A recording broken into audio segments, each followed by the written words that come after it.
మిత్రులారా, నాకనిపిస్తోంది మనం మన యొక్క సమస్యని ఈ పెద్ద చెట్టుకు చెప్పాలి. తనే మనకి సహాయం చేస్తుందేమో కదా. మీరు సరిగ్గా చెప్పారు మహారాజా. మరియు రాజసింహం వారి సమస్య ఆ పెద్ద చెట్టుకు చెప్తారు. ఓ వృక్షరాజమా, మాకు నీ యొక్క చెట్టు ఆకులు చాలా అవసరమై ఉంది. ఎందుకంటే నేను నా అడవిలోని జంతువుల ప్రాణాలు రక్షించాలి. మా అడవిలో నీళ్లు లేవు. ఇంకా మాకున్న యమునా నది ఏదైతే ఉందో దాన్ని మనుషులంతా కెమికల్స్తో నింపేశారు. మా అడవిలో నట్కటి కోతి అనే కోతి యొక్క పిల్ల జీవిస్తూ ఉండేది. అది ఆ నీళ్లను తాగి చనిపోయింది. ఆ తర్వాత మా అడవిలోని అతి పెద్ద ఏనుగు కూడా చనిపోయింది.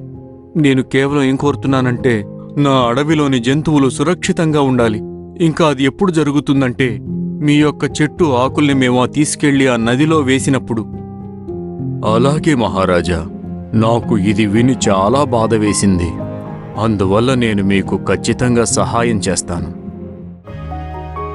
మరియు ఆ పెద్ద చెట్టు తనంతట తానే కదలడం ప్రారంభించింది. అప్పుడు దాంట్లో నుంచి కొన్ని ఆకులు కింద పడ్డాయి.